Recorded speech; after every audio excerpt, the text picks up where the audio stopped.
कि सत्य की जीत होगी। इस नेशनल हेराल्ड के केस में कुछ नहीं है, सच्चाई है।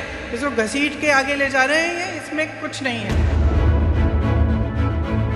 देश की सियासत में पिछले कई सालों से जो मुद्दा विपक्ष के नेताओं के गले की हड्डी बना हुआ था, जिस मुद्दे पर सरकार विपक्ष को आए दिन राजनीति के मैदान में पटखनी देती नजर आती थी, जो आए दिन अखबार की सुर्खियों से लेकर देश की मीडिया में चर्चा का विषय बनता था, देश की सियासत का वो मुद्दा आज दिल्ली की राउज एवेन्यू कोर्ट में मुंह के बल गिर पड़ा।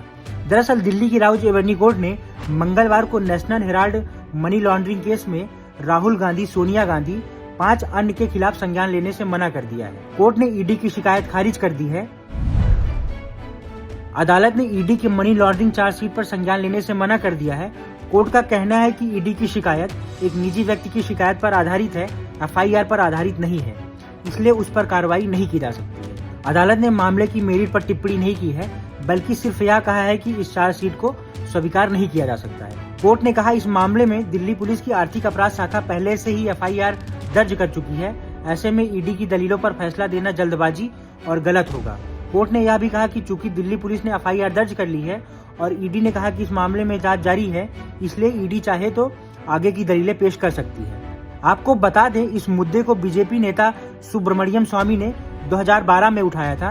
बीजेपी नेता ने 2012 के दिल्ली के पटियाला हाउस कोर्ट में एक याचिका दाखिल करते हुए सोनिया गांधी, राहुल गांधी और 5 कांग्रेसी नेताओं पर घाटे में चल रहे नेशनल हेराल्ड अखबार को धोखाधड़ी और पैसे की हेराफेरी के जरिए हड़पने का आरोप लगाया था।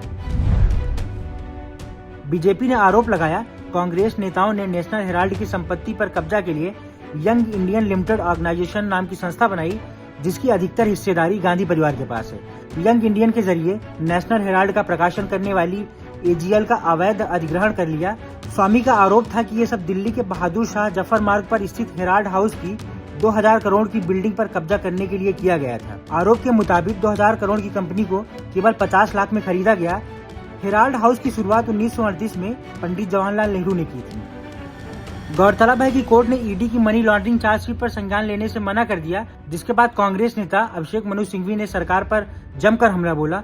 तो वहीं कांग्रेस प्रवक्ता पवन खेड़ा ने प्रेस कॉन्फ्रेंस कर सरकार की खटिया खड़ी करते हुए सरकारी एजेंसियों के दुरुपयोग करने का आरोप लगाया। मैंने इस महत्वपूर्ण मामले की दलील खुद ने की थी राउज एवेन्यू में। बहुत महत्वपूर्ण निर्णय है। खोखला केस जिसको इतना ऊपर ले गए और आज उसकी कॉग्निजेंस तक नहीं हुई।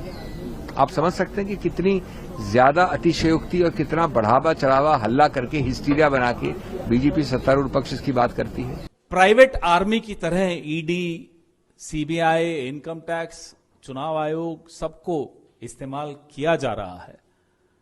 मैं सरकार शब्द नहीं बोलूंगा, मैं प्रधानमंत्री शब्द भी नहीं बोलूंगा, मैं गृह मंत्री भी नहीं बोलूंगा। माफ कीजिएगा, मैं कहूंगा गैंग्स ऑफ गांधीनगर। ये गैंग्स ऑफ गांधीनगर जिस तरह से हमारी एजेंसीज का दुरुपयोग करता है, आज वो बेनकाब हो गया। आज उस पोल खुल गई। राउज एवेन्यू की एक अदालत ने नेशनल हेराल्ड, जो पिछले 12 साल से आप लोग रोज सुनते हैं लगभग, का जो केस, जो ईडी ने एक फर्जी केस बनाया था, आज ईडी के उस केस का संज्ञान लेने से इनकार कर दिया। देखो, लिहाजा कोर्ट का ये फैसला सोनिया गांधी और राहुल गांधी को फिलहाल कानूनी राहत के रूप में देखा जा रहा है। आपको बता दें कि आरोपियों में से मोतीलाल वोरा, ऑस्कर फर्नांडिस की मौत हो चुकी है और वहीं कोर्ट ने ईडी को इस मामले में आगे दलीलें पेश करने की इजाजत भी दी है।